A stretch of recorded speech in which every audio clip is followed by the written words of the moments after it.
For the sixth movie in the Jurassic Park franchise, this film is such a far stretch from the original trilogy, wherein the focus was man's survival against dinosaurs. In this movie, the dinosaurs aren't as important to the plot.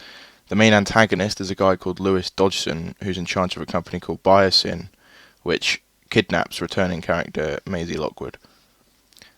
Rather than focusing on the dinosaurs, this film feels more like a spy action, where the rescue attempt and blowing the whistle on Biosyn is the main focus. This movie is genuinely just as much about giant prehistoric insects as it is about dinosaurs.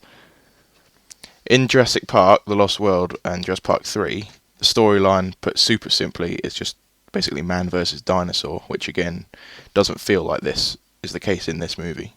Even in The Lost World, where the main group are against what InGen are doing, they team up for most of the film, where man versus dinosaur continues there on out as the overarching narrative.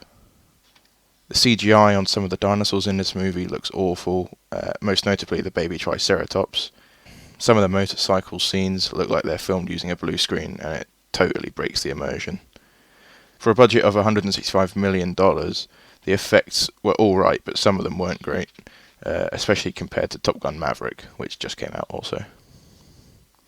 The cast includes some characters returning from the original 1993 film, namely Drs. Alan Grant, Ellie Sattler, and Ian Malcolm. Dr. Henry Wong also returns, however he was already present in the previous two Jurassic World films. The first Jurassic World movie grossed $1.67 billion in the box office, whereas the second Jurassic World movie not only grossed less than the first, but was also rated lower amongst critics and fans. The producers obviously thought that the inclusion of the main three characters from the original Jurassic Park film would then draw viewers back or reignite their interest in the franchise. On the topic of the cast, Chris Pratt, Bryce Dallas Howard, and Isabella Sermon returned from the previous movie. Chris Pratt's character Owen and Bryce Dallas Howard's character Claire are pretty much the same as before. However, Maisie is a complete spoiled brat and extremely unlikable in this film. She's super disrespectful to Owen and Claire, who have dedicated their lives, pretty much, to looking after her and protecting her from people like her eventual kidnappers at Biosyn. This film was such a stretch in terms of realism as well. Jurassic Park and The Lost World can be perceived as somewhat realistic, however the Jurassic World movies, this one in particular, are the complete opposite. There's one movie in the scene where a pterosaur of some sort attacks a plane with Claire and Owen inside, causing it to crash, and it legit uses its beak to tear into the metal chassis of the plane. There's one scene as well where Claire tries to evade a Therizinosaurus which is after her, and she decides to go for a swim and hides literally 2 centimeters under the water, as if water isn't see-through. Another ridiculous part of this movie is how Biosyn can control the movement of dinosaurs with some sort of mind control thing in their brains, sort of like an implant. I almost laughed at this in the cinema. A recurring thing that I also dislike is the relationship that Owen has with that Velociraptor Blue.